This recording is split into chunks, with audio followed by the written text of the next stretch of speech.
ভারতের দুর্বল দল শক্তিশালী বাংলাদেশকে 127 রানে অল আউট করে ভারতের দল সহজেই ম্যাচ জিতে গেল। ম্যাচের একদিন আগে তুই কি বলেছিলিস? ভারত নাকি দুর্বল দল নিয়ে মাঠে নামছে। দেখলি কি করলো দুর্বল দল?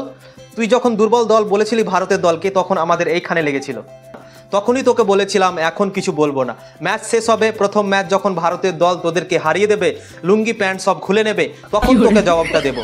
আর দেখ ভারতের দল কি করলো। খ্যাপা ইমন ক্রিকেট সম্বন্ধে কিছু বুঝে না, বলতে চলে আসছে, কথা বলতে আসছে, ভিডিও বানাতে আসছে।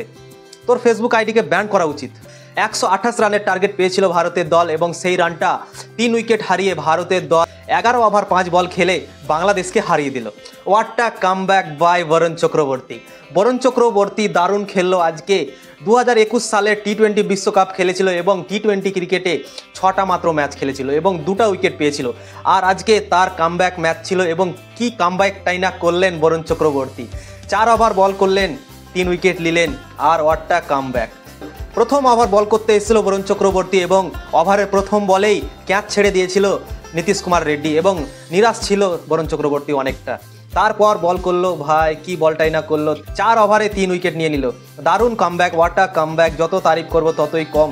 বাংলাদেশ দল আজকে মনে হচ্ছে ম্যাচে আসেইনি। বাংলাদেশকে উড়িয়ে দিল ভারতের বি দলই বলা যায়, কেননা ভারতের মেন প্লেয়াররা তো এখানে নেই। জাসপ্রীত বুমরা, ঋষভ পন্ত, এসএসবি জয়সওয়াল কেউ ছিল না এই ম্যাচে। তা সত্ত্বেও ভারতের দল একতরফা ম্যাচ হারালো বাংলাদেশকে।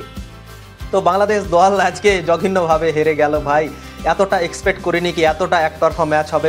ভেবেছিলাম কি একটু হাড্ডাহাড্ডি লড়াই করবে বাংলাদেশ ভারতের সঙ্গে, যেহেতু ভারতের বি দল খেলছে, সূর্যকুমার যাদবের ক্যাপ্টেন্সিতে ভারতের দল খেলছে এবং ভারতের মেন প্লেয়াররা কিন্তু এই সিরিজে খেলে না। যত নতুন প্লেয়ার ছিল দুটোকে ডেবিউ করালছে এই ম্যাচে ভারতের দল।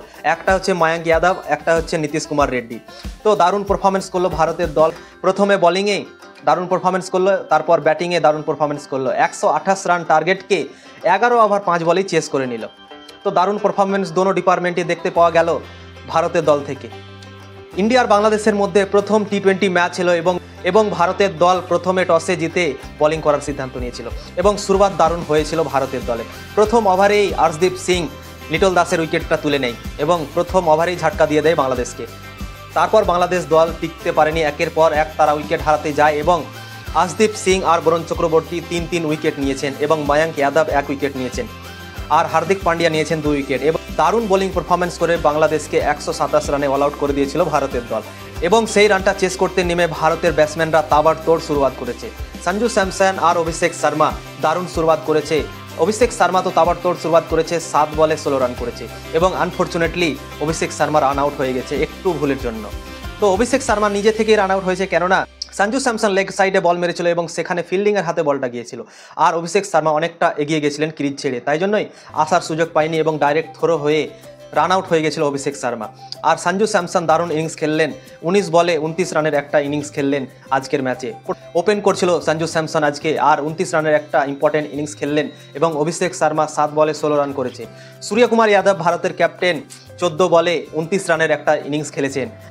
হার্দিক পান্ডিয়া 16 বলে 39 রানের একটা বিধ্বংসী ইনিংস খেললেন এবং ভারতকে ম্যাচ জিতালেন। তো ভারতের দল আজকে দারুণ পারফরমেন্স করলো দোনো ডিপার্টমেন্টই। রিঙ্কু বসকে তো নামার সুযোগই দেওয়া হলো না আজকে। রিঙ্কু বস আজকে খেলার সুযোগই পেল না, না ব্যাটিং করার সুযোগ পেল না বোলিং করার সুযোগ পেল, কিছুতেই কাজে লাগলো না। রিঙ্কু সিং আজকে শুধু ফিল্ডিং করতে মাঠে নেমেছিল। তো ভারতের দল দারুণ পারফরমেন্স করে প্রথম টি20 ম্যাচ জিতে গেল বাংলাদেশকে হারিয়ে।